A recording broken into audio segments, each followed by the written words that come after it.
vamos a escuchar la plática de la doctora Ana Elizabeth Torres Hernández, que nos va a hablar sobre el modelado computacional de materiales multimetálicos con aplicaciones catalíticas para remediación ambiental.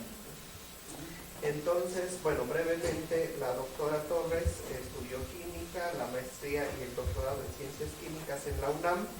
En 2017 fue nominada por la Academia Mexicana de Ciencias para asistir a la 67ª reunión Landau de Premios Nobel de Química, en la cual tuvo una experiencia muy formativa al convivir con 28 laureados con el premio Nobel. De 2016 a 2018 realizó una estancia postdoctoral en el Departamento de Ingeniería Química de la Universidad de Texas A&M.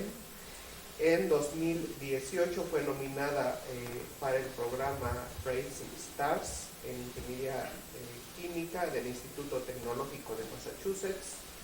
Recientemente realizó una estancia postdoctoral en el Centro de Investigación en Ciencia Aplicada y Tecnología Avanzada del Instituto Politécnico Nacional.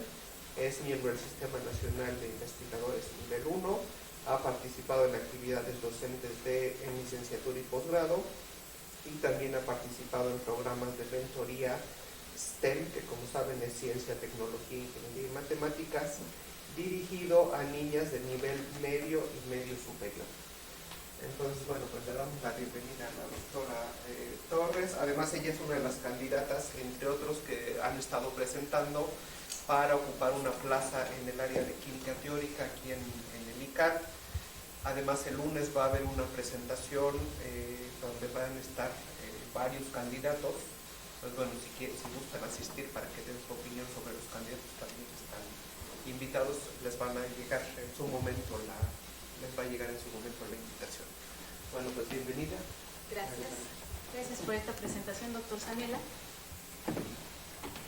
Nanoestructuras, catalizadores, materiales híbridos, baterías, son algunos de los temas de los que les hablaré los próximos 45 minutos. Quiero agradecer la invitación por tener la oportunidad de presentarles este proyecto en el área de modelado computacional de materiales multimetálicos con aplicaciones catalíticas para remediación ambiental, dentro del área de química computacional de materiales con aplicaciones en catálisis.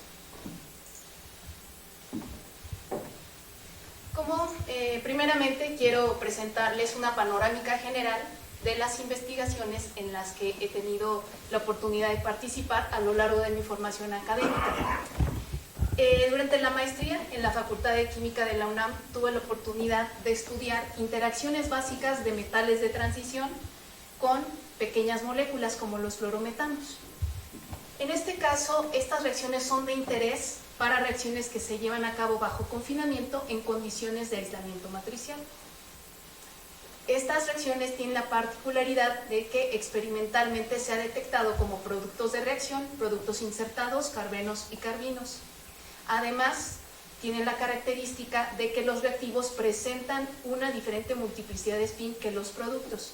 Por ejemplo, en el caso de la reacción de rutenio con fluorometano, los reactivos tienen una multiplicidad de spin quintuplete, mientras que los productos tienen un estado triplete. Por lo tanto, no es posible explicar estas interacciones en términos de una sola trayectoria de reacción, por lo que se planteó un esquema de reacciones vía radicales, esquema de dos reacciones vía radicales. En la primera reacción se da la formación de los radicales por la abstracción del halógeno por el metal. En una segunda etapa, bajo los efectos de confinamiento del medio de reacción, se lleva a cabo la recombinación de estos radicales que conduce a la formación de los productos insertados que posteriormente van a evolucionar hasta carbenos y carbinos detectados experimentalmente. A pesar de ser interacciones básicas, el tratamiento teórico adecuado de estos sistemas implicó la utilización de métodos de alta demanda computacional, como los que señalo en este momento. No voy a detallar aspectos técnicos, pero dada la naturaleza de los metales de transición, esto es que pueden presentar estados cuasi degenerados en energía y es necesario hacer un buen tratamiento de la correlación electrónica se requirió la utilización de esta metodología.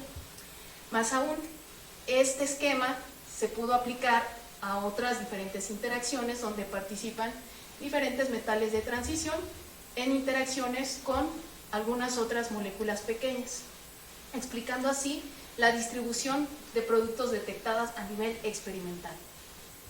Posteriormente, durante mi doctorado, hice un cambio de sistemas. Ahora me fui de los sistemas de interés en catálisis organometálica y sistemas con átomos de transición a los nanomateriales. En este caso se hicieron estudios sistemáticos, ¿sí?, estableciendo las relaciones estructura-propiedades para sistemas, para nanoestructuras basadas en carbono, ¿sí? En particular, polímeros mono y bidimensionales tipo pi conjugados basados en carbono como grafeno poroso, nanolistones de grafeno. Se analizó efecto de dopaje con nitrógeno y boro y en particular estos sistemas exhibieron un carácter multiconfiguracional en su estado basal, los sistemas más grandes, ¿sí? Este carácter multiconfiguracional se traduce a una naturaleza birradical de este tipo de sistemas, por lo que, debido a esta propiedad, fue necesario utilizar en niveles de cálculo de alta demanda computacional, como los que les mostré anteriormente para el estudio de átomos de transición. Entonces, había adquirido experiencia en estos métodos y se utilizaron para estudiar este tipo de sistemas. De manera que se determinó un estado basal de alto spin para los sistemas bidimensionales de nanojuelas de grafeno más grandes, por lo que pueden ser de interés para el diseño de imanes moleculares. Después, imanes moleculares, sí. Después tuve la oportunidad de hacer una estancia postdoctoral y de emigrar académicamente a un grupo en la Universidad de Texas A&M dedicado a catálisis heterogénea y materiales para almacenamiento de energía. ¿Sí? En este grupo se hacían simulaciones computacionales en estas dos áreas de estudio.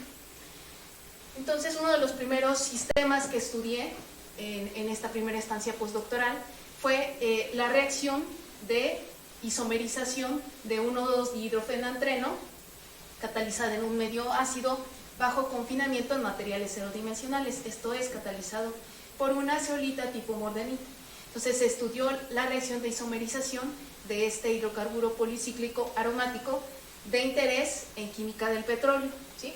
Ya que esta reacción es importante en el proceso de hidrocraqueo. Este esquema que les muestro presenta algunas de los intermediarios que se presentan a lo largo de este proceso, que conduce a la formación de productos de valor agregado como benceno, tolueno, gileno y gas. Entonces, uno de los intermediarios interesantes para su estudio fue estos productos pentacíclicos, ¿sí? Ya que este estudio surgió como una colaboración experimental con un grupo que se dedicaba justamente a química del petróleo. Entonces ellos requerían el estudio, conocer la trayectoria de reacción que unía a los productos parcialmente hidrogenados con estos productos pentacíclicos. La manera en que se abordó el análisis teórico de esta trayectoria de reacción fue primero construyendo un modelo para el poro de zeolita, utilizando un modelo periódico. En este modelo se determinaron los sitios ácidos de Bronsted, donde se iba a llevar a cabo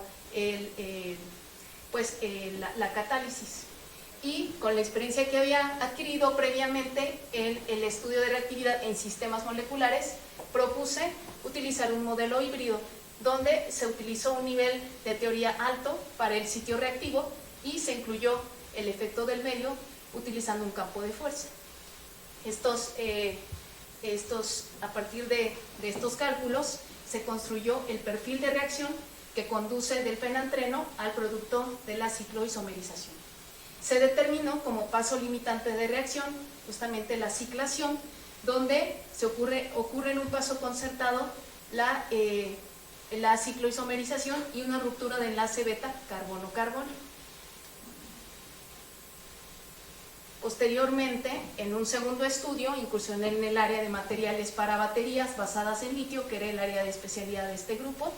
Estas baterías son importantes hoy en día es una tecnología tan importante que el año pasado fue galardonada con el Premio Nobel de Química. Y también sabemos que uno de los yacimientos más grandes de litio fue encontrado en nuestro país. Entonces, dentro de las baterías basadas en litio, un dispositivo bastante promisorio por la capacidad de almacenamiento de energía que tiene, que es comparable a la de la gasolina, son las baterías litio-oxígeno. Entonces, por primera vez en el grupo, realicé estudios en esta línea de investigación. Entonces, les presento aquí la arquitectura básica de una batería litio-oxígeno. Se tiene un ánodo de litio, un cátodo poroso de un material basado en carbono, donde se aloja la molécula de oxígeno, de manera que cuando opera esta batería en el primer ciclo de descarga, hay una oxidación del litio en el ánodo, mientras que el oxígeno se reduce en el cátodo, hay un flujo de corriente y las especies iónicas que están disueltas en el medio electrolítico se combinan para formar el producto de descarga, que es peróxido de litio. Este material es aislante, se deposita en las paredes del electrodo y deteriora su funcionamiento. Además, estos iones reactivos pueden descomponer el medio electrolítico, formando así productos parásitos que disminuyen la eficiencia energética de este tipo de dispositivos. De manera interesante, encontramos publicado un sistema alternativo que tenía una eficiencia bastante alta. En ese entonces superaba la de cualquier otro sistema de baterías litio-oxígeno reportado, y tenía como característica especial, a diferencia del sistema convencional, la presencia de agua en partes por millón y el aditivo de yoduro de litio. Este sistema fue bastante polémico, ya que hasta entonces se sabía que la presencia de humedad en estas baterías causaba un deterioro en su funcionamiento. Entonces, se decidió realizar un estudio teórico de las posibles interacciones que podían estar ocurriendo entre las moléculas presentes en el medio electrolítico, ya que no había un consenso en cuanto a que si el producto de descarga que se estaba formando aquí, que a diferencia de las baterías litio-aire convencionales era peróxido de litio, aquí se había detectado hidróxido de litio. Entonces no había un consenso entre que si este hidróxido de litio se formaba a partir de la interacción con agua o a partir de la descomposición del disolvente dimetoxietano. Entonces, tomando en cuenta la altura de las barreras de reacción para la formación del precursor del hidróxido de litio, se encontró que el agua es la fuente energéticamente más accesible de protones para la formación de este producto. Posteriormente, esta se corroboró, ¿sí?, con resultados experimentales. A partir del estudio teórico se corroboró.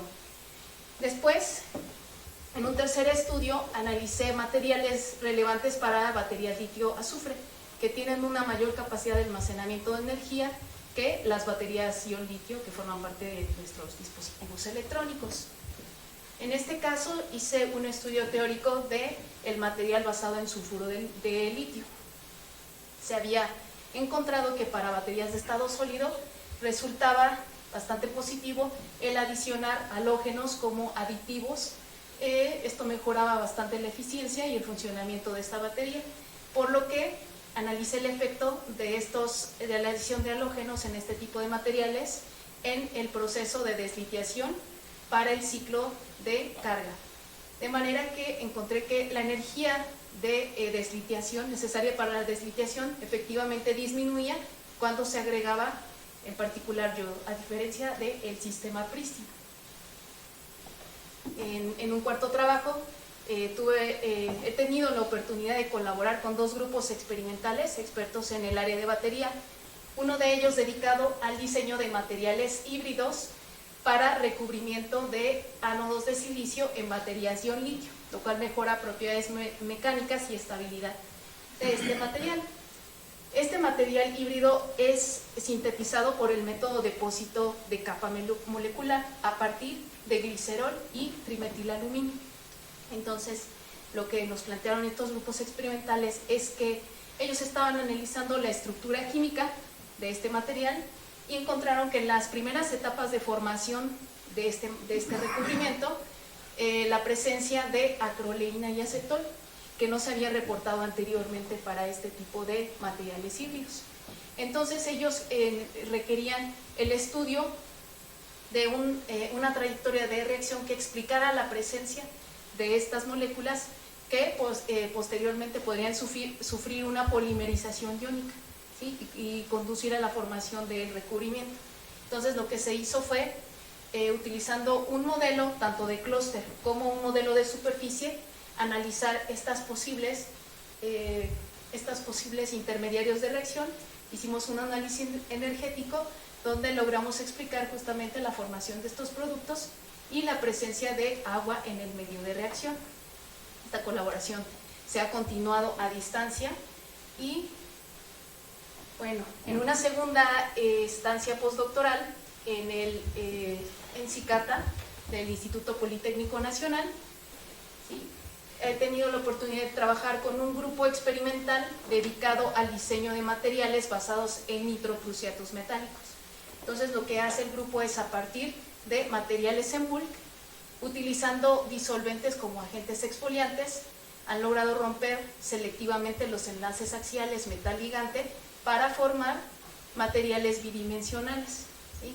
Estas monocapas después se pueden aislar, y lo que en la participación que tuve fue en determinar la interacción metal con el disolvente y hacer un análisis del espectro vibracional infrarrojo para este tipo de interacciones. Se comparó contra los datos experimentales y de manera que se verificó la interacción entre este metal y el disolvente. Aquí les muestro el listado de la mayor parte de ellos, mis asesores y colaboradores que han contribuido en gran medida a mi formación académica. Ahora quiero presentarles este proyecto de investigación que surge a raíz de darle continuidad a las investigaciones que he llevado a cabo en catálisis heterogénea, que ha sido un tema que me ha interesado bastante desde hace algunos años, y sin embargo, como les presentaré al final de esta charla, también el uso de las metodologías teóricas que les presentaré se utilizarán para la realización de este proyecto, se pueden aplicar al estudio de otros sistemas de interés en el departamento de micro y nanotecnologías. En este caso, en este proyecto de modelado computacional de materiales multimetálicos con aplicaciones catalíticas para remediación ambiental. A manera de introducción, sabemos que la emisión de gases invernadero se ha ido incrementando, ¿sí? De manera que esto contribuye a acentuar los efectos adversos del cambio climático global. El monóxido de carbono es un gas que, al reaccionar con otras especies presentes en la atmósfera, puede conducir a la formación de dióxido de carbono, que es uno de estos gases invernadero. Una de las principales fuentes de estos gases invernadero es la emisión de gases de escape de los vehículos automotores. Además de emitirse monóxido de carbono, también se emiten hidrocarburos y óxidos de nitrógeno. Por fortuna, hoy en día los autos cuentan con un convertidor catalítico, donde uno de los componentes principales de este convertidor es el catalizador metálico, formado por nanopartículas de platino y paladio, que serán las responsables de transformar el monóxido de carbono en otras moléculas con menor toxicidad. Y por otro lado, el rodio, que participa en la reacción de reducción de los óxidos de nitrógeno. Ahora bien, debido a la relativa escasez de estos metales, por ejemplo en el caso de paladio, sería deseable en un futuro sustituir estos metales por otros de menor costo y de mayor abundancia, así también por metales que presenten una mayor actividad catalítica para la conversión de la reacción de oxidación de monóxido de carbono, que es el caso de oro. Esta tecnología, tomando en cuenta estos antecedentes, esta introducción, vamos ahora a los antecedentes, ¿sí? Esta tecnología de oxidación catalítica tiene una relevancia en procesos de interés en remediación ambiental, ya que es posible transformar o descomponer compuestos orgánicos volátiles y monóxido de carbono en moléculas de baja toxicidad o nula toxicidad, La reacción de oxidación de monóxido de carbono se lleva a cabo a partir de la interacción con oxígeno para formar CO2 y es una reacción prototipo para catálisis heterogénea. En particular, uno de los catalizadores que ha mostrado una mayor actividad catalítica para esta reacción, para catalizar esta reacción, son el sistema heterogéneo de nanopartículas de oro depositadas sobre un óxido reducido, donde la molécula de monóxido de carbono interactúa preferentemente con la nanopartícula de oro. Esta reacción ocurre incluso a temperatura ambiental o buena actividad catalítica. El óxido reducible tiene la capacidad, la propiedad de que se pueden remover los átomos de oxígeno de su red con relativa facilidad. Y esto es debido a su estructura electrónica.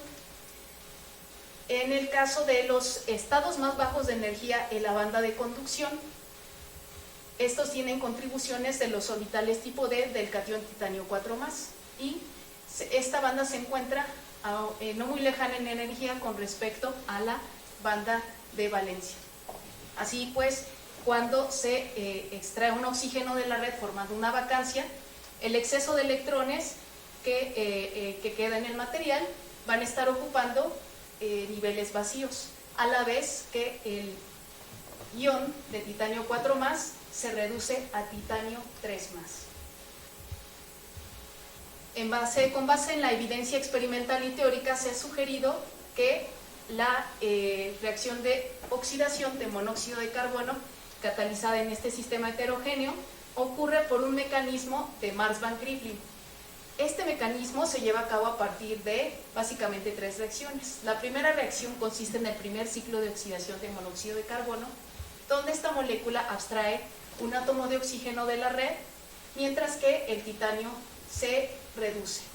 En un segundo paso de reacción, el oxígeno molecular se activa en la vacancia que se forma en el primer ciclo de oxidación, y en la tercera reacción se lleva a cabo un segundo paso de oxidación, donde el monóxido de carbono va a absorber uno de los átomos de oxígeno que había sido previamente activado en la vacancia para formar CO2. Es bien aceptado que el paso limitante de reacción consiste en la activación de la molécula de oxígeno que va a conducir a su disociación. Ahora bien, la reducibilidad del óxido es importante, ya que está ligada directamente a su reactividad. Esto es, a mayor reducibilidad, mayor reactividad. Tan es así que se ha definido un descriptor de reducibilidad con base en la energía de formación de las vacancias de oxígeno. De manera que cuando la nanopartícula de oro está presente, está absorbida en el soporte, esta energía de formación disminuye. Por lo tanto, la reducibilidad del óxido es mayor y mayor es su reactividad. Así también, en base a observaciones experimentales, se ha encontrado la presencia de átomos de oxígeno como especies activas en la periferia de la interfase metal-soporte. Así que en un modelo teórico sería importante incorporar estos dos elementos, vacancias de oxígeno y especies reactivas de oxígeno en la vecindad de la interfase. Uno de los problemas que presenta sistemas monometálicos es que es susceptible de sufrir un envenenamiento por monóxido de carbono, así también de sufrir sinterización bajo las condiciones de reacción de este tipo de sistema, por lo que se ha propuesto como alternativa combinar el oro con otros metales, ¿sí?, con la finalidad de que mejoren sus propiedades físico-químicas y tengan una mayor actividad catalítica en comparación con los sistemas monometálicos, lo que se conoce como efectos sinérgicos. Entonces, algunos de estos sistemas han sido sintetizados por grupos en el departamento de micro y nanotecnologías. Entre otros métodos, se ha utilizado el método de depósito-precipitación con urea. Entonces, les hablaré más a detalle de estos sistemas que justamente mostraron un efecto sinérgico en su actividad catalítica. Sí, son los sistemas de plata, cobre y rutenio basados en oro y soportados sobre dióxido de titanio.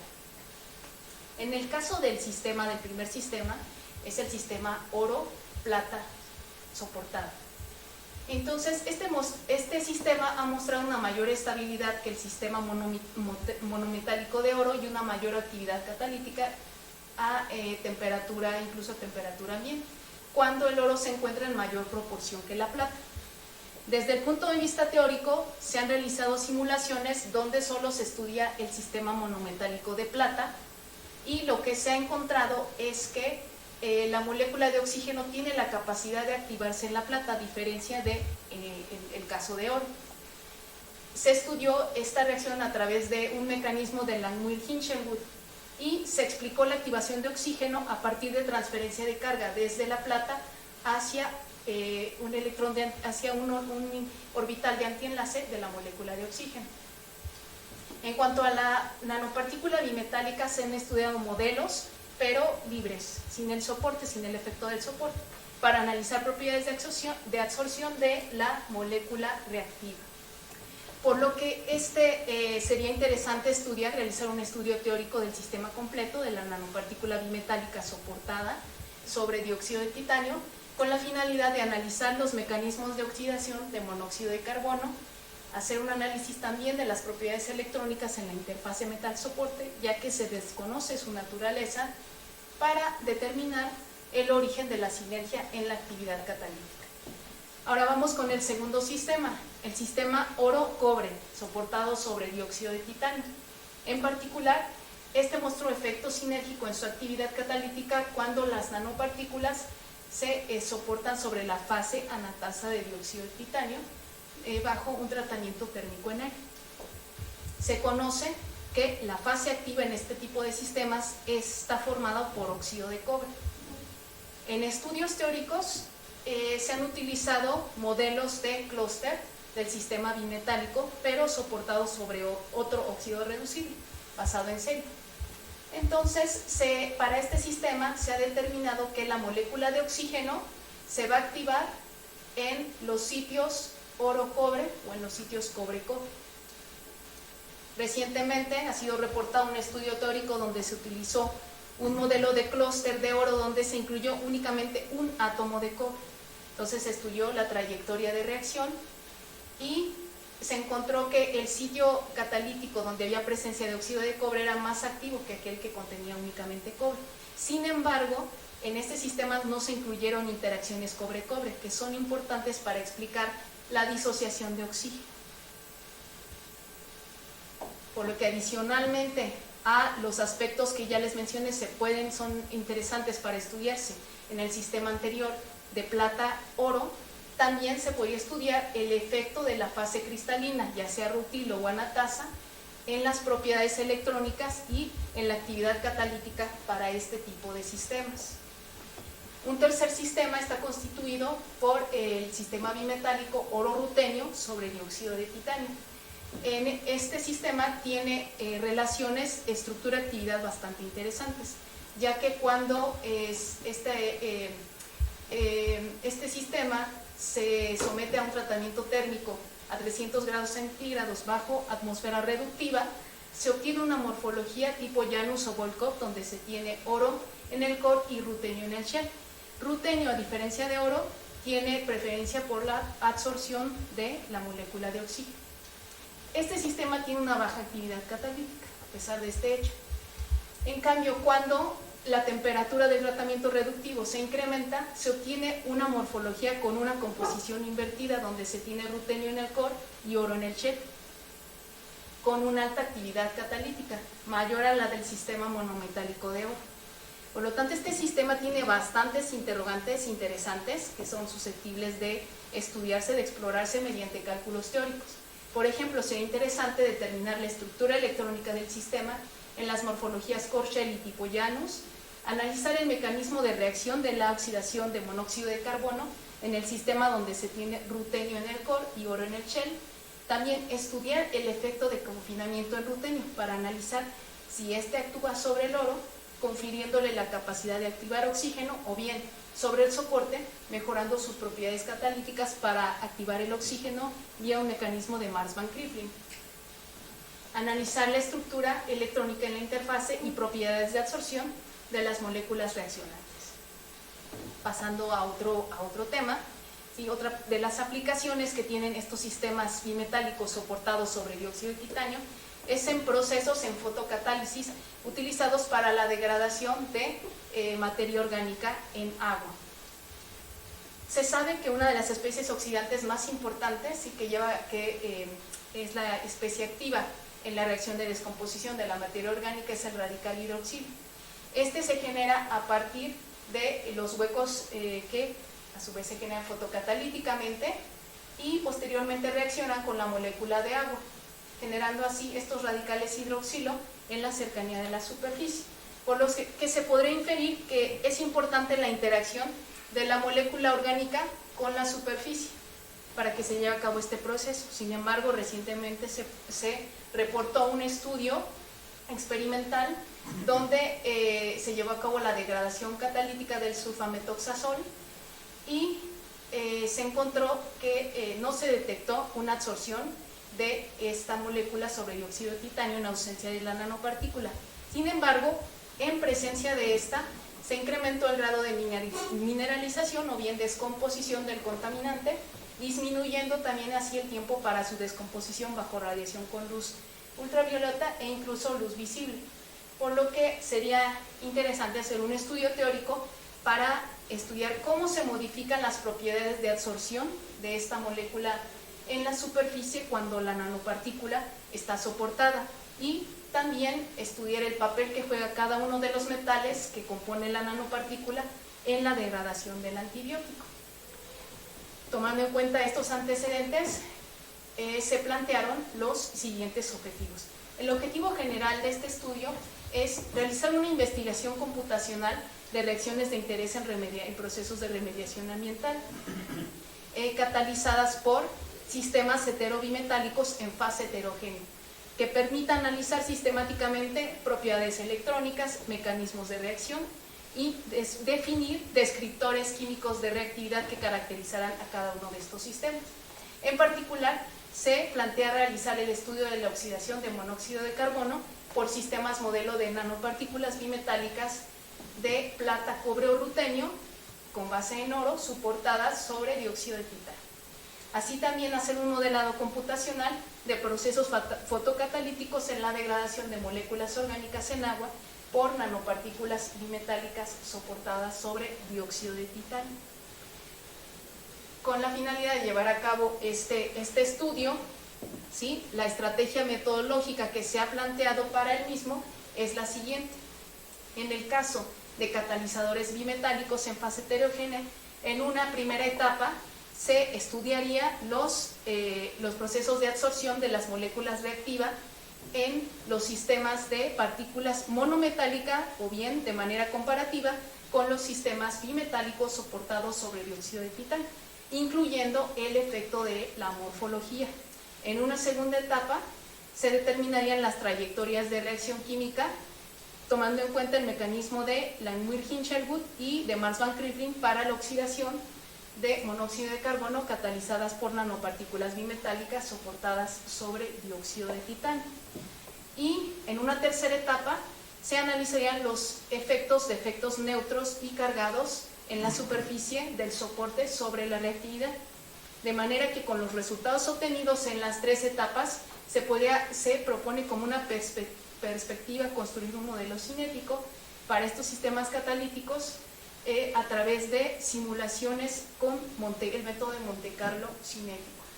En cuanto a fotocatálisis, se plantea estudiar las interacciones entre la molécula orgánica y el radical hidroxilo en fase gas e incluyendo un modelo de disolvente continuo.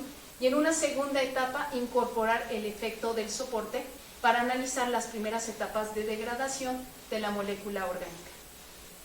Para llevar a cabo estos estudios teóricos, las metodologías que pueden ser utilizadas serían principalmente teoría de funcionales de la densidad, teoría de perturbaciones Müller-Plesser y métodos multiconfiguracionales para estudiar los aspectos atómicos y moleculares. En el caso de la descripción del sistema en la nanoscala, será necesario llevar a cabo cálculos basados en teoría de funcionales de la densidad bajo condiciones periódicas, simulaciones de dinámica molecular a primeros principios para incorporar el efecto de temperatura y simulaciones Monte Carlo cinético para construir el modelo cinético. Para estos sistemas es importante describir cada uno de sus componentes, ¿sí? Uno de ellos es el soporte. Por lo tanto, para construirlo se requiere describir adecuadamente la celda unitaria de este material dióxido de titanio en su fase anatasa o rutilo. Una vez que se optimizaron los parámetros de esta celda unitaria, se construye el modelo de superficie utilizando la aproximación de supercelda periódica.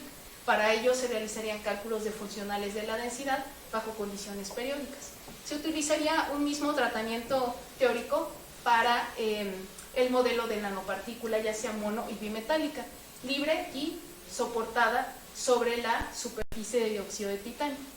En cuanto a reactividad, primeramente se analizaría las propiedades de absorción de las moléculas reaccionantes, ya sea sobre la nanopartícula, la interfase o bien la superficie, y posteriormente se realizaría un análisis de las rutas de reacción de la oxidación de monóxido de carbono, donde para calcular las energías de activación es necesario utilizar el método de la banda elástica. Con esto, a partir de una vez que se defina el paso limitante de reacción, se pueden determinar descriptores de reactividad química para este tipo de sistemas. Básicamente se estará utilizando los programas BASF y Quantum Espresso para estas simulaciones. En cuanto a los estudios de fotocatálisis, para realizar la interacción, para hacer el estudio de la interacción básica en ausencia del soporte, se realizarán cálculos, se pueden realizar cálculos utilizando teoría de funcionales de la densidad o cálculos multiconfiguracionales. Posteriormente se incluye el efecto del soporte con cálculos de FT bajo condiciones periódicas. Con los resultados obtenidos se espera alcanzar las siguientes metas, que están orientadas básicamente en cuanto a productividad. Se pretende la publicación de artículos, así también presentar los resultados en diferentes foros nacionales o internacionales, contribuir en la formación de recursos humanos, tanto a nivel licenciatura como posgrado, y así también impartir cursos o talleres de simulación de superficies, nanoestructuras, materiales híbridos, materiales cristalinos y amorfos que son de interés o están vinculados a las investigaciones de este proyecto. Como les comenté en un inicio, los métodos, las aproximaciones teóricas que se utilizarán para este tipo de sistemas, ¿sí?, también son aplicables a otros sistemas de interés en el departamento de micro y nanotecnologías.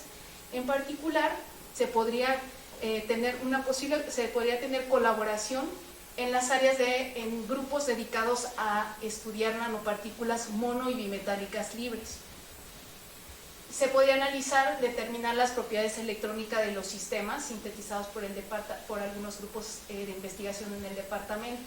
Así también analizar las interacciones de las nanopartículas con moléculas orgánicas, ya que haciendo una revisión de los sistemas que están estudiando, veo que también estos sistemas son utilizados, por ejemplo, en reacciones de acoplamiento carbono-carbono, entonces sería interesante estudiar esos mecanismos de reacción.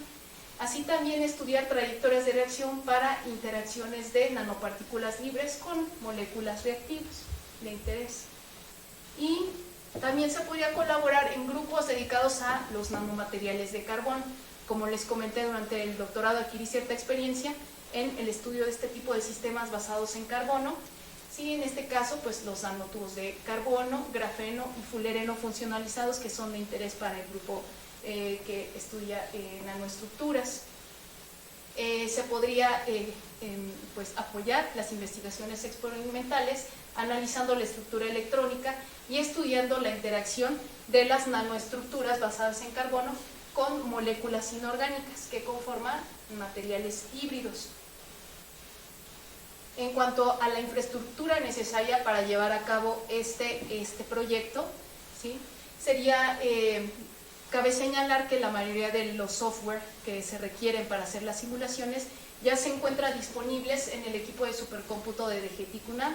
No obstante, de manera adicional sería necesario adquirir las licencias del código BASF que sería necesario para hacer las simulaciones de los sistemas heterogéneos en fase heterogénea y la licencia de la interfaz gráfica Virtual Nanolab. Así, pues también en cuanto al hardware, sería deseable contar con 2 computadoras de escritorio que funcionarían como puntos de acceso de remoto para el equipo de supercómputo y para la interfaz gráfica. No me queda nada más que agradecerles su atención y su tiempo, y pues supongo que hay un tiempo para preguntas. Si tienen alguna duda o comentario, se los agradeceré. Bueno, muy bien. Pues si tienen dudas, preguntas, comentarios, adelante. Yo tengo algunas preguntas. Pues muy interesante, evidentemente, toda la versatilidad, ¿no?, de sistemas con los que has trabajado a lo largo de tu carrera académica. No es evidentemente un examen, pero me gustaría que nos pudieras decir diferencias entre mecánica molecular, Teoría de funcionales de la densidad. Sí, bueno, funcionales de la densidad y Métodos métodos empíricos. ¿Qué información te pueden dar? ¿Hasta dónde puedes llegar?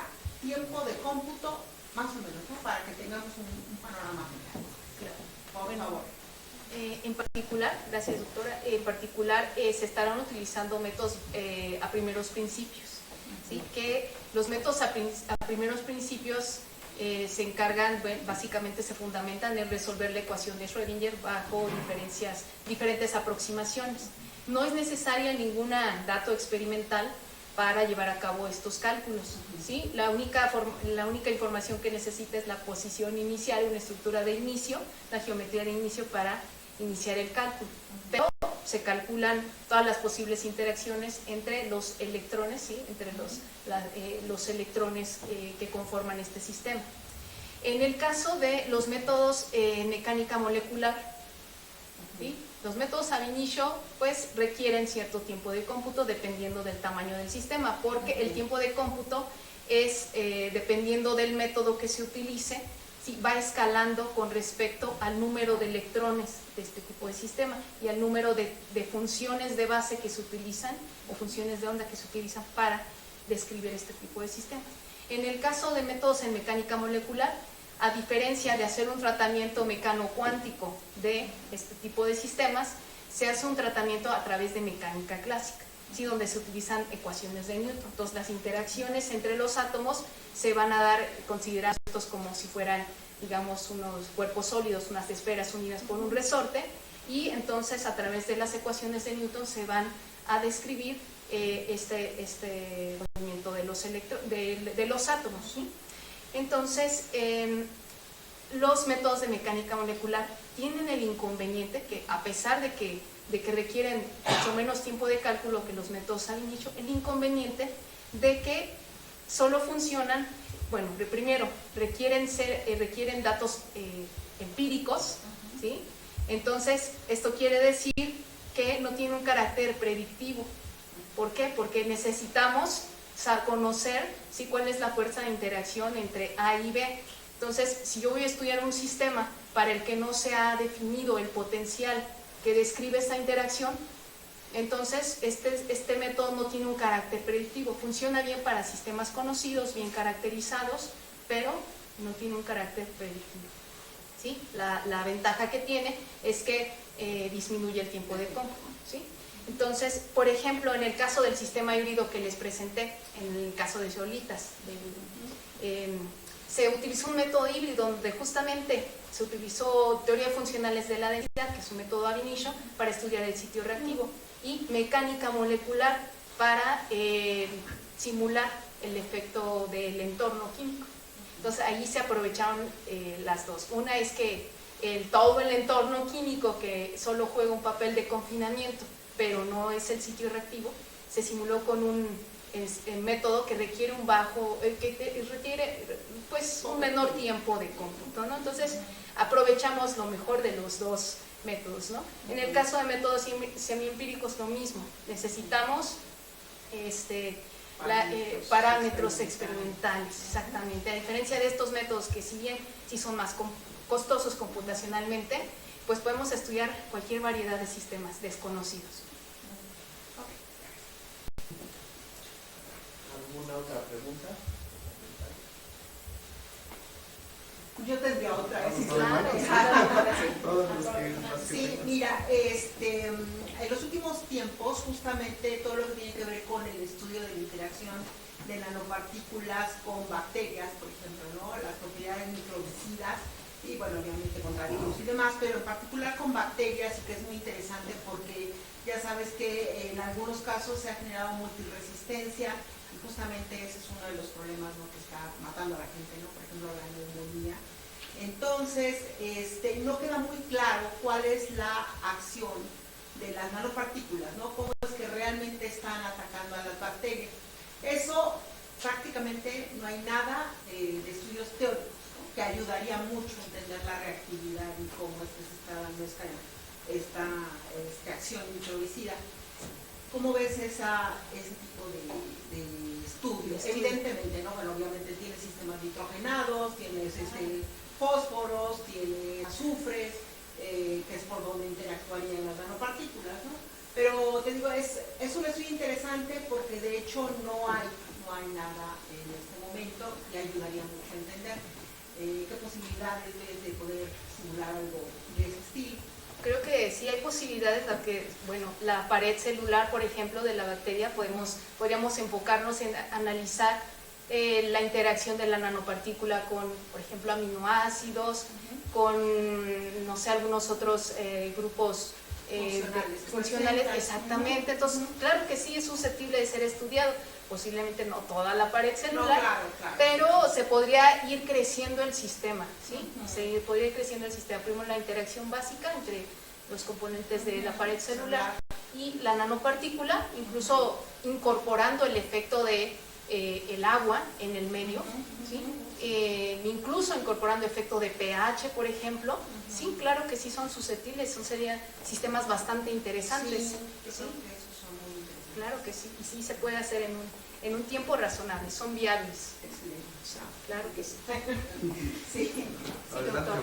Aprovechando la pregunta de América, pero la interacción sería con la superficie o sería con los grupos hidroxilos que son los que ahí se vuelven super reactivos y atacan pared celular? ¿Sería necesaria la interacción con la superficie o? Pues se podría estudiar ambas, sí, sería posible estudiar ambas, sí. Porque yo me imagino a la bacteria tocando la partícula ahí y de repente pues no es con la superficie, sino con lo que se genera en medio, ¿no? Sería la parte reactiva. Claro. La parte hidroxilada, de los hidroxilo altamente oxidantes que hemos mencionado, ¿no? Claro. Sí, creo que sería un poquito más por ahí con... Además, pues es un sistema muy interesante del oro con esos oxígenos altamente oxidantes que uno no pela cuando se explican todo esto de la capacidad de oxidación y reducción de una superficie activada por fotocatálisis, ¿no? Por fotones. Sí. Está muy interesante porque entonces hay como una barrera de alta oxidación más que la partícula llegue sobre la superficie. Exacto, sí. Creo que es muy interesante lo que nos acabas de plantear. Claro. Muchas gracias, doctor. Una pregunta más. Claro que sí. Cuando nos platicas de qué es más económico el cómputo, ¿hablas de días, horas o segundos? Bueno, como les decía, el tiempo escala con el número de electrones. Sí, entiendo que el sistema Claro. puede ser más complejo, pero... Entonces pensemos, por ejemplo, una nanopartícula libre, ¿sí? Pensemos una nanopartícula de un tamaño 50 átomos, por ejemplo, metálicos, ¿sí? Entonces, si analizamos, por ejemplo, fenómenos de absorción, estas simulaciones pueden tardar alrededor de 2 semanas. En el caso de, incluyendo el efecto de soporte, este tiempo se incrementará, digamos, unas 3-4 semanas. ¿Sí? ¿Ese sería el supercómputo complejo, digamos? Bueno, lo que se plantea es que hoy en día es más conveniente utilizar equipos de supercómputo en lugar de adquirir equipos propios, clústeres.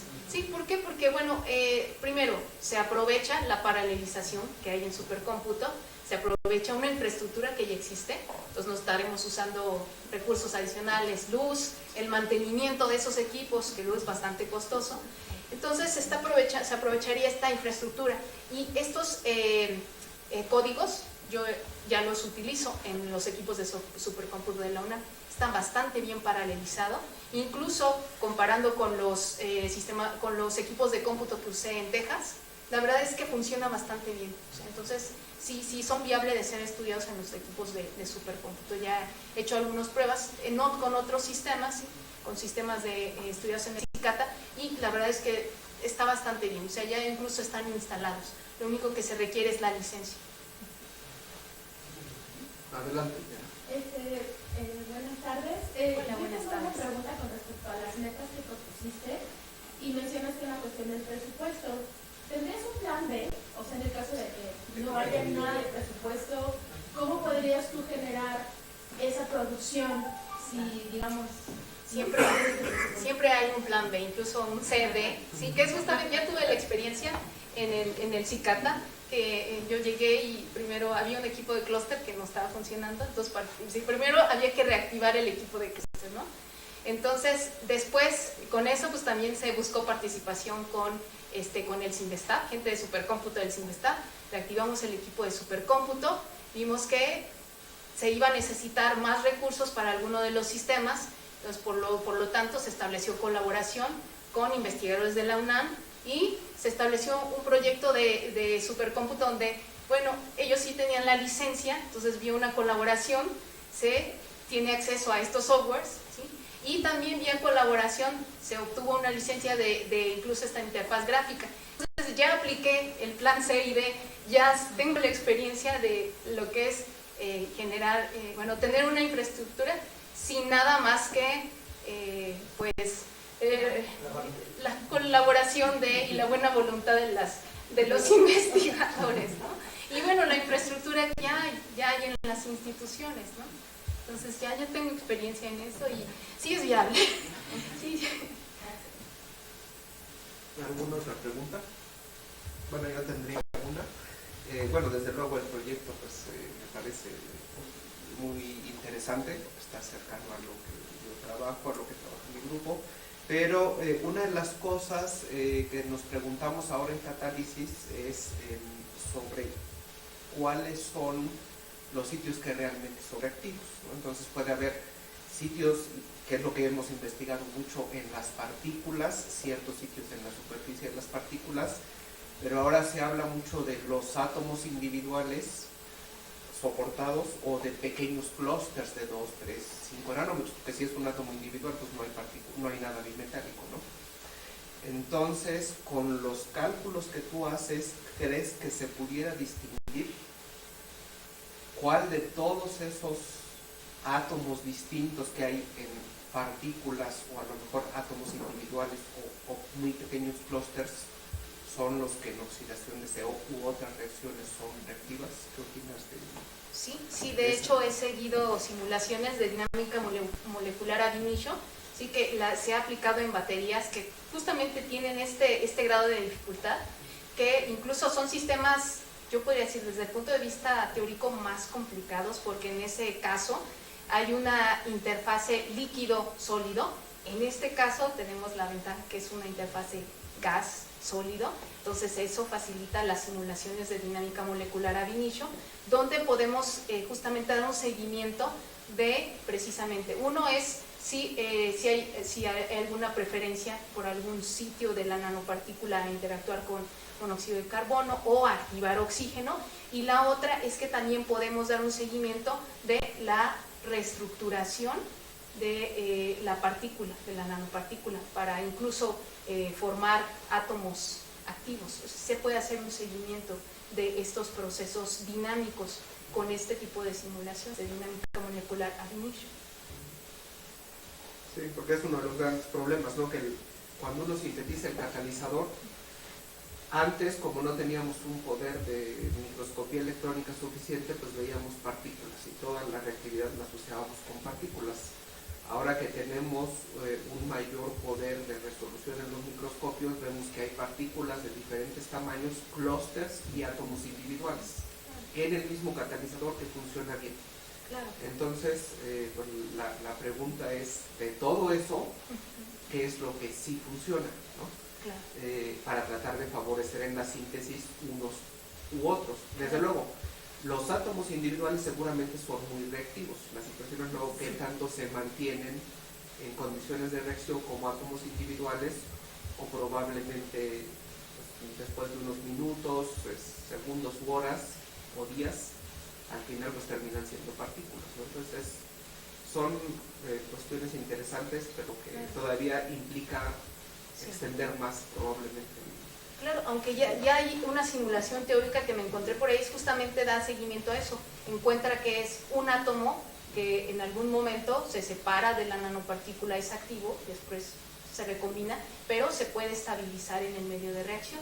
Claro, la escala de tiempo en la que podemos dar seguimiento a estas simulaciones tiene límites, pero al menos ese proceso de ver la reestructuración de la nanopartícula y formación de átomos libres in situ en el sistema ya se ha hecho computacionalmente utilizando este software y el método de dinámica molecular a Vinci, o sea que sí es posible realizar este tipo de cálculos.